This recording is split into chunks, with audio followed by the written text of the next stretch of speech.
সে অনেকদিন আগের কথা। একটা বনের মধ্যে অসংখ্য পিঁপড়ে বাস করত। তারা দিব্যি খুব সুখে ছিল।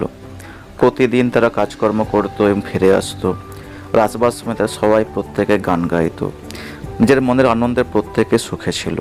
একদিন তারা বাড়ি ফিরছিল রাস্তা দিয়ে, আর ঠিক সেই সময় সেই বনের মধ্যে প্রবেশ করে একটা হাতি। সেই হাতিটি যখন থপ থপ করে চলতো, তখন তার পায়ের নিচে চাপা পড়ে অসংখ্য পিঁপড়ে মারা যেত।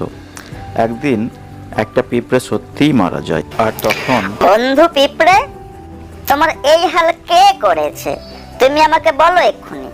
আমি যখন আজকে বাড়ি ফিরছিলাম, একটা হাতি আমাকে চাপা দিয়ে চলে গেছে। তার পায়ের ভারে আমি প্রায় মৃত। আমি মরে গেলে তুমি অবশ্যই প্রতিশোধ নিও। যা, বন্ধু পিঁপড়েটা মারা গেল, আমাকে এক্ষুনি সর্দারকে বলতেই হবে। এর প্রতিশোধ চাই, প্রতিশোধ চাই। আর এদিকে পরের দিন ওই পিঁপড়েটি তাদের সর্দারের কাছে যায়। সর্দার, সর্দার, তুমি কি জানো বনের মধ্যে একটা হাতি এসেছে, সমস্ত পিঁপড়ে বংশকে শেষ করে দিচ্ছে। কি বলিস রে তুই? একটা হাতি আমার বংশকে শেষ করে দেবে? না, এর এক্ষুনি প্রতিকার চাই। চলো আমরা হাতিটাকে একেবারে শেষ করে দিই। এক্ষুনি হাতিটাকে মেরে আমি শেষ করে দেব। চলো। ওই হাতিটা তো সকালেই আমাদের অসংখ্য বন্ধুকে মেরে দিয়েছে। সর্দার, তুমিই কিছু করো। তুমি তো সব থেকে শক্তিমান আমাদের মধ্যে।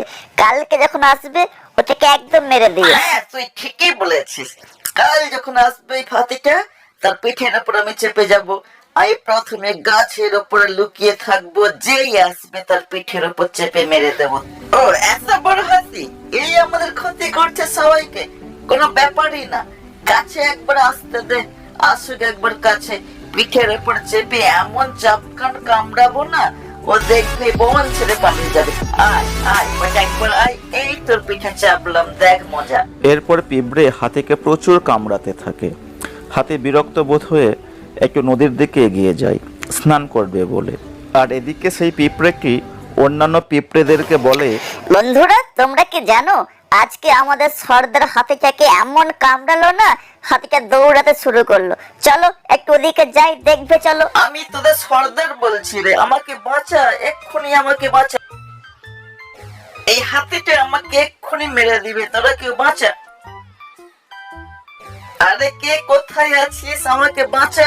আর এদিকে অন্য পিঁপড়েগুলো এসে দেখে সর্দার হাতির পিঠে বসে আছে আর ডুবছে আর উঠছে। তখন পিঁপড়েকে চিৎকার করে বলে, সাব্বাস সর্দার, সাব্বাস। হাতিটাকে আরো জোর করে ডুবাও, আরো জোর জোর করে ডুবাও। একদম ছেড়ো না হাতিটাকে, কোনো মতেই না।